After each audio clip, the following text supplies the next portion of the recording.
Bonjour à toutes et à tous et bienvenue sur cette nouvelle vidéo. Comme vous avez pu le voir sur la miniature et le titre, aujourd'hui on va traiter et aborder un sujet qui n'est pas très gai et qui touche beaucoup de personnes dans le monde. On va parler de la dépression.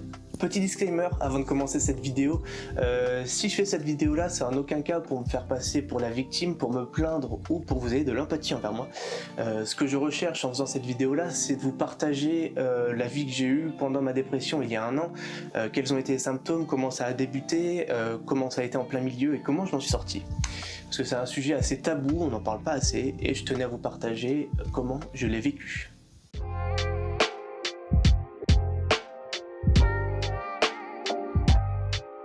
Remettons-nous dans le contexte. On est début juin 2020 et on est en pleine période de Covid. Je suis au lycée en terminale technologique et j'ai passé déjà 3 ans en internat. C'est un élément assez important pour la suite. À cette époque-là, on venait tout juste de sortir du premier confinement. Et ce qui était important pour nous en tant que futurs bacheliers, c'était notre orientation sur Parcoursup, donc c'était de faire nos vœux sur Parcoursup. Mon premier vœu était d'aller en BTS audiovisuel en option du son. Malheureusement, ces places sont assez minimes. Il y a environ 6 places par promotion par école. Ça dépend de certaines écoles. Mais voilà, il n'y a pas beaucoup de places. Mais j'ai quand même tenté de rejoindre un BTS audiovisuel en option du son parce que je voulais m'orienter vers les métiers de la radio. Donc le BTS audiovisuel en option du son, c'était mon plan A. Mais je n'avais pas de plan B. Parce qu'il faut toujours un plan B au cas où on n'est pas pris en plan A. Et je n'avais pas de plan B à ce moment-là parce qu'aucune autre formation ne m'intéressait vraiment. Vu qu'aucune autre formation ne me plaisait, je suis donc allé voir une conseillère d'orientation pour essayer de choisir un plan B pour moi pour pouvoir continuer mes études. Pendant ce rendez-vous avec cette conseillère d'orientation, on a parlé de ce que j'aime faire, en cours, les matières que j'aime, et avec ça, elle me propose 2-3 formations. Sauf que cette formation ne me plaise pas vraiment et je n'arrive pas à me projeter avec ce qu'elle me raconte. Après ça, du coup, elle me demande si j'aime l'anglais et je lui réponds que oui, j'aime bien l'anglais au lycée, j'aime bien pratiquer cette matière et même la parler. Et elle me dit pourquoi pas vous orienter vers une licence d'anglais. Elle me dit que ça peut être bien, tout ça, elle me propose la formation et c'est vrai que pourquoi pas. Sauf que je sors de bac technologique et elle veut me faire entrer dans une filière littéraire. Donc en vrai, c'est pas vraiment dingue. Malheureusement, je n'avais que ça vraiment qui me plaisait entre guillemets en plan B. Donc mon plan A, j'avais le BTS audiovisuel en option du son et en plan B, j'avais la licence d'anglais. Ça y est, nos premiers résultats tombent et malheureusement, je suis refusé dans 2 BTS audiovisuels et je suis en attente dans 4 autres. En parallèle à ça, je suis pris dans 2 licences en anglais. Juin passe, juillet aussi et mes vœux de BTS audiovisuel option du son avancent timidement, voire même jusqu'à ne plus bouger, et j'atteins la 2e place en attente dans un BTS audiovisuel. J'avais l'espoir tous les matins de me réveiller avec un message de Parcoursup en me disant que j'étais pris dans un BTS, mais malheureusement, ce message n'a jamais eu lieu. Fin août, je n'ai toujours pas reçu de message comme quoi j'ai été pris dans un BTS audiovisuel en option du son, et il fallait quand même que j'ai quelque chose à la rentrée, et mon plan B, qui s'avérait être vraiment mon issue de secours que je ne voulais pas prendre, s'avère à être mes prochains cours pendant 3 ans. Voilà pour le contexte. Maintenant passons au plus gros du sujet, c'est-à-dire le début de ma dépression, comment ça s'est formé, le début de ma licence aussi. Mais avant ça, changeons d'endroit.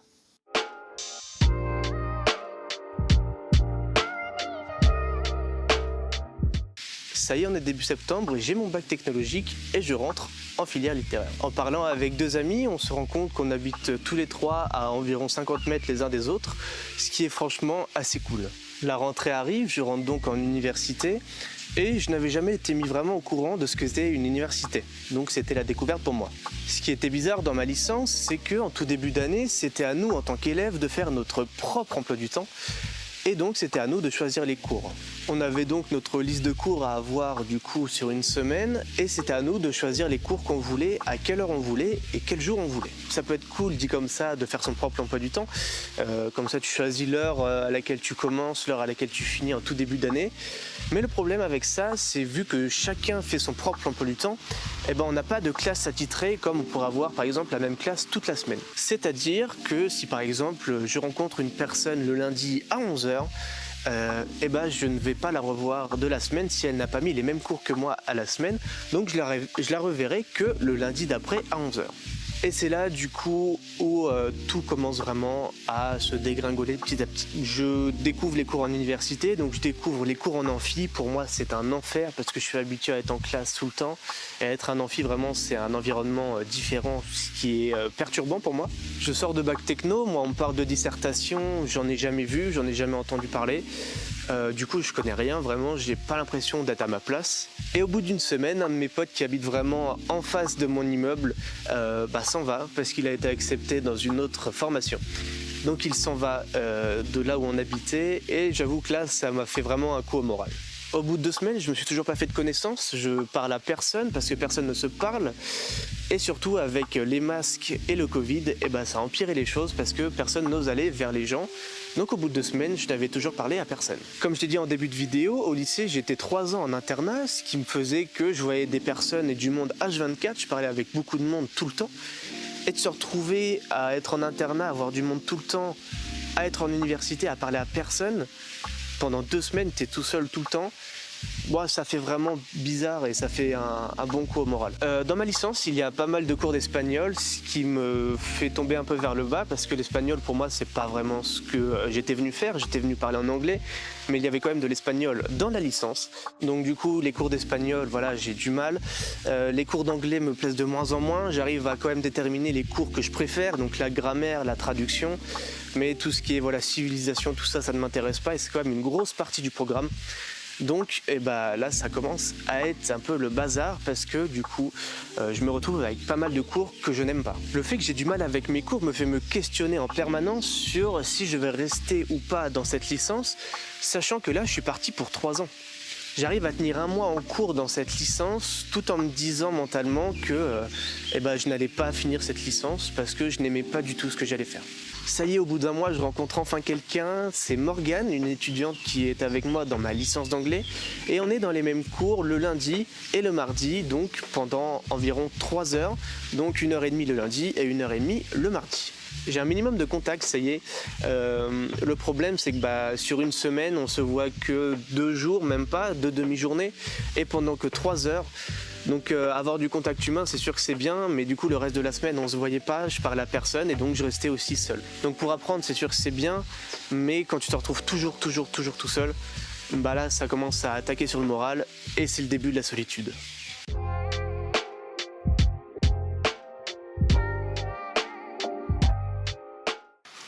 Durant ce premier mois, je commence à développer les premiers symptômes. Mon état mental se dégrade, la solitude fait très mal et j'ai une énorme perte de motivation. Je ne veux plus aller en cours. C'est pas la flemme d'aller en cours qu'on connaît tous en étant étudiant. Là, c'est vraiment une envie que je ressens. Je ne veux plus du tout aller en cours parce que ça me fait mal. Le problème, c'est que je pense toujours aux cours. Je rentre chez moi, je fais mes leçons, je pense aux cours, ce qui est normal. J'arrête, normalement, je suis censé me détendre, je prends un café. Et en fait non, pendant le café, je me demande ce que j'ai en cours le lendemain, est-ce que j'ai bien fini toutes mes leçons, quel cours je vais avoir le lendemain, est-ce que c'est bien ou pas. Et je me pose toutes ces questions tout le temps et je ne m'arrête pas. Dans ma tête, c'était l'emploi du temps, les cours, l'emploi du temps, les cours. Je n'avais que ça dans la tête, que ça. Tous les jours, je me demande si je suis vraiment fait pour cette licence, si je dois pas arrêter, si je dois rester dans cette ville, si je dois rester dans mon appart, etc. Et quand tous les jours, tu te poses toujours ces questions-là, ces questions-là, ces questions-là, ta motivation, elle n'existe plus en fait. Le soir, quand je suis à mon appart, je tourne en rond, j'essaye de m'occuper, de regarder YouTube et Twitch, ce que je fais normalement. Et j'essaye de m'occuper, d'essayer de changer d'esprit. Mais rien n'y fait, ça ne marche pas. Quand je suis devant une vidéo YouTube, un live Twitch, en fait, j'arrive pas à oublier à autre chose, qui normalement c'est fait pour ça. Vraiment, je ne fais que de penser aux cours et ça ne s'enlève jamais de ma tête et pour moi c'est vraiment un enfer. En fait, j'arrive pas du tout à me déconnecter des cours et c'est là où je commence vraiment mentalement à sombrer. À ce moment-là, je suis conscient que mon état se détériore de plus en plus et je le vois en fait. De base, en fait, je suis joyeux, j'aime faire le con, j'aime rire, etc. Et là, vraiment, aucun fun. Je n'ai plus d'humour, j'arrive plus à rire, j'arrive même plus à sourire, je suis juste triste tout le temps. En fait, rien ne me rend heureux. Avant, YouTube et Twitch, ça me faisait changer les esprits, ça me faisait changer les idées, ça me faisait du bien, ça me faisait rire. Et les choses qui me faisaient rire, j'essayais de les revisionner là, et vraiment, ça me faisait rien. Ça me faisait limite du chier de les regarder. Et en fait, mon état mental, c'est juste aucun fun, je suis juste triste tout le temps. J'ai un nuage gris au-dessus de la tête qui ne veut jamais s'en aller. Tous les matins, quand je me réveille, j'ai toujours une boule au ventre, j'ai toujours mal au ventre avant d'aller à l'université. En parallèle à ça, mes parents et certains de mes amis me parlent par téléphone, par message, comme on fait d'habitude. Donc j'ai quand même du lien social, mais je n'ose rien leur dire sur mon état mental et physique par peur de les inquiéter. Quand je leur dis que j'aime pas l'université, ils me disent que c'est rien, c'est un temps d'adaptation, que ça va y aller au fur et à mesure, etc. Mais le problème, c'est que quand tu es en phase de dépression comme ça, tout ce qu'on te dit, en fait, tu n'écoutes rien. Juste, ça parle, et t'écoutes rien, tu retiens rien, limite tu t'en fous de ce qu'on te raconte. Mais ça te fait quand même du bien d'avoir un peu de lien social. Donc c'est en fait un entre-deux qui est assez bizarre. Au bout d'un mois et demi, mon état s'améliore toujours pas, je perds l'appétit, je me force à manger, je me force également à aller en cours. Toujours au bout d'un mois et demi, je n'ai toujours pas de nouvelles connaissances, je parle toujours à personne et la solitude s'amplifie de plus en plus et ça commence à atteindre un niveau assez critique. Les cours ne me plaisent plus du tout, j'ai plus d'énergie, je suis fatigué tout le temps. Et là, c'est le moment où tous les soirs, dès que je rentre chez moi, je me mets à pleurer. Parce que je n'aime pas ce que je fais, parce que je n'aime pas ce que je suis en train de devenir, parce que je me vois changer au fur et à mesure. Je deviens pessimiste sur mon avenir personnel comme professionnel. Je perds toute motivation, je suis démotivé et la confiance en moi, n'en parlons pas parce que là, elle n'existe plus. Et dites-vous qu'en fait, cet état mental-là ne dure pas un jour, mais là, ça a duré vraiment sur un mois et demi. Tous les jours, on s'enterre de plus en plus en fait. On se dit, je vais jamais y arriver, qu'est-ce que je fous là, en fait, personne ne parle, c'est peut-être de ma faute, etc. Et tous les jours, en fait, on se démotive, on se décourage et l'état mental, il est HS, vraiment. Ma dépression, pour moi, s'est formée suite à la solitude et aux cours que je n'aimais pas. C'est un mélange entre le burn-out et la dépression unipolaire à épisode unique. Un épisode qui m'a beaucoup marqué et dont j'ai partagé avec certains de mes amis, c'est lorsqu'un week-end, je suis rentré chez mes parents pour un repas de famille où il y avait vraiment assez de monde, il y avait vraiment beaucoup de monde de ma famille. Et en fait, personne ne m'a vraiment reconnu en fait. Quand le truc le plus dur, c'était le regard de ta famille sur toi-même et le fait qu'ils te reconnaissent pas, ça a été vraiment un épisode très dur pour moi. De base, je fais toujours des blagues, je fais le con, j'aime faire rire ma famille. Et là, vraiment rien, juste je faisais la gueule, je pleurais et je parlais à personne en fait. Et la chose qui m'a le plus marqué, c'est que pendant ce repas, il y avait de l'alcool. Et comme d'habitude, on trinque en fait et je bois ce verre d'alcool. Et là, d'un coup, c'est la première fois en un mois et demi que je me sens heureux, que j'ai oublié tous mes problèmes, que j'ai oublié les cours, l'emploi du temps, etc. Et je me suis dit, waouh, la puissance que ça a pu me faire, l'alcool, juste en buvant un verre, j'ai oublié tous mes problèmes en fait. Et c'est là où j'ai commencé à comprendre pourquoi certaines personnes du coup se noyaient dans l'alcool pour oublier leurs problèmes. Tellement en fait la sensation, elle est incroyable de se dire, en un verre, j'ai oublié tous mes problèmes. Et en fait, c'est la première fois en un mois et demi que je ressentais du bonheur en fait, que ça m'avait fait vraiment du bien. Mais j'avais quand même à l'esprit qu'il fallait pas que je tombe là-dedans parce que c'était très mauvais. Mais juste en fait, ça m'a vraiment marqué le fait de boire un verre d'alcool, que ça m'a juste libéré quoi. Et ça m'a inquiété, mais d'un autre côté, ça m'a fait du bien tellement je me sentais libre en fait. Et du coup, en fait, les week-ends où je rentre chez mes parents, quand je rentre, je fais genre que ça va bien, j'essaye de paraître comme si tout allait bien. J'ose rien leur dire et en fait, à chaque coup que je rentre chez eux, enfin chez moi en fait, le dimanche quand faut repartir, je pleure à chaque fois parce que je veux juste pas repartir.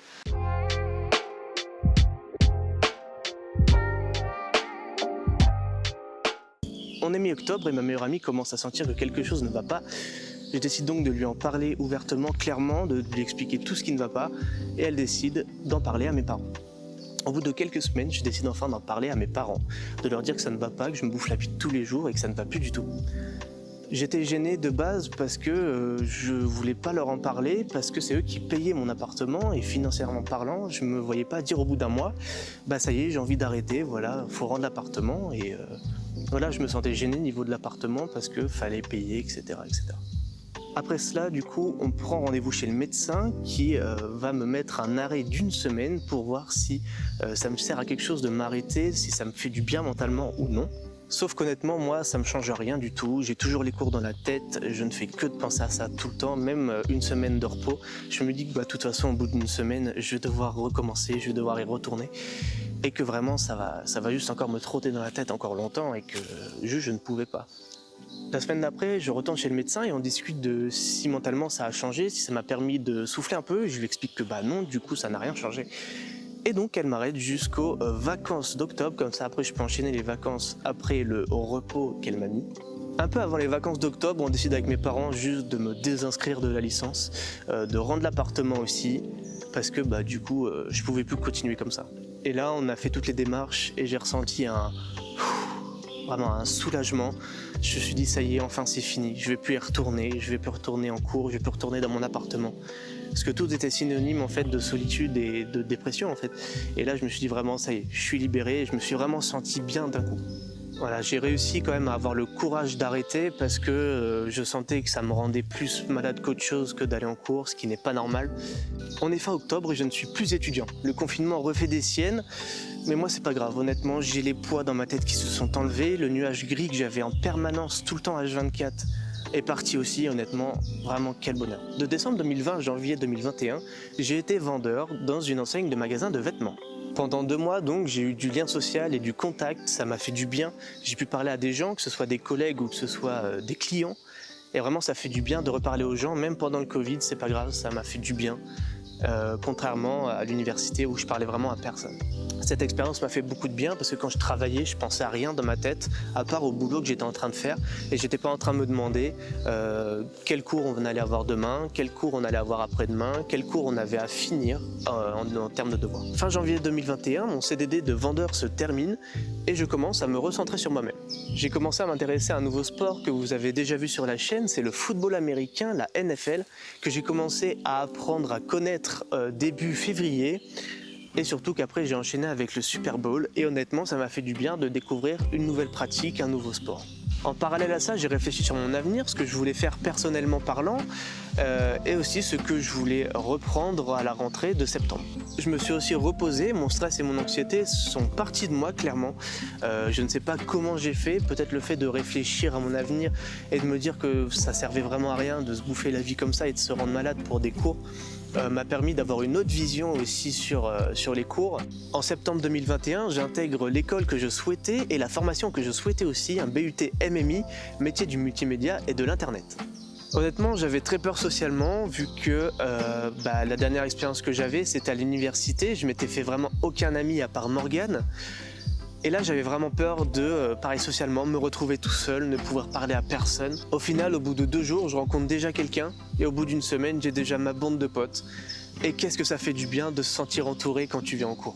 Quand tu te lèves le matin et que tu n'as plus de boule au ventre, que tu sais que tu vas aller en cours, de faire ce que tu aimes, parce que dans la formation, il y a pas mal de cours que j'aimais, et que tu vas aussi retrouver ta bande de potes et que tu sais que tu vas rigoler, honnêtement, ça fait un bien fou. Je leur ai déjà dit, mais je leur redis encore, merci beaucoup, parce qu'ils ne savent pas à quel point ça m'a aidé socialement de me faire une bande de potes avec qui on rigole et qu'on partage beaucoup de moments. Je suis très heureux de les avoir rencontrés. On partage de beaux moments quand on va en cours et vraiment, je vous remercie si vous regardez la vidéo, parce que vous m'avez beaucoup aidé, même si vous ne le savez pas. Maintenant, je suis épanoui dans ce que je fais, je développe ce que j'aime. Je fais partie de la web TV de l'IUT, le studio. J'ai créé ma chaîne YouTube et ma chaîne Twitch où je fais des lives et des vidéos. Je partage mes photos et mes vidéos sur Instagram aussi. Voilà, maintenant, je fais ce que j'aime et c'est cool. Et ce qui est le plus beau dans tout ça, c'est que j'ai obtenu ma première année de BUT. On arrive bientôt à la fin de cette vidéo et j'aimerais vous partager quelques conseils. Tout d'abord, si vous êtes ressemblé en moi, si vous avez eu les mêmes symptômes, la première chose que je vous conseille, c'est d'en parler. Vraiment, faut en parler. Faut pas avoir peur, faut pas avoir honte ou quoi. En parler à ses meilleurs amis, à ses amis, à ses parents. Faut vraiment en parler. C'est la chose la plus importante. Si vous voyez votre ami, votre enfant qui va mal ou quoi, si vous voyez qu'il y a des comportements différents d'habitude, n'hésitez pas à faire un pas vers lui ou vers elle, de demander si ça va pas, juste parler un peu, ça peut faire du bien. Je vais vous mettre 3 numéros si vous êtes dans mon cas et que vous souhaitez avoir besoin d'aide et si vous n'osez pas parler à vos parents ou à vos amis. Alors en premier, vous avez SOS Amitié, donc c'est une ligne téléphonique au 09 72 39 40 50. En deuxième numéro, vous avez la Croix-Rouge Écoute. Donc c'est un appel anonyme et confidentiel par des bénévoles formés au soutien psychologique par téléphone. Et c'est au 0800 858 858. Et pour le dernier numéro, Fil Santé Jeune. Donc ils répondent à vos questions tous les jours de 9h à 23h et vous pouvez les contacter au 0800 235 236. Je rappelle que tous ces numéros-là sont gratuits, sont anonymes et confidentiels. Et voilà, c'est déjà la fin de la vidéo. Merci beaucoup d'être resté jusqu'au bout. Voilà, ça me tenait à cœur de faire cette vidéo parce que ça a été une période assez difficile de ma vie où je pensais jamais pouvoir connaître cette période. Et la partager devant vous, voilà, ça peut permettre à certaines personnes d'en parler, de parler de leurs problèmes aussi, et à certaines personnes aussi de découvrir ce que c'est la dépression en tant qu'adolescent et ce qu'on peut vivre mentalement comme physiquement. Ça y est, la vidéo touche à sa fin. Merci beaucoup d'être resté jusqu'au bout et la dernière chose que j'ai à dire, c'est prenez bien soin de vous et faites attention à vous.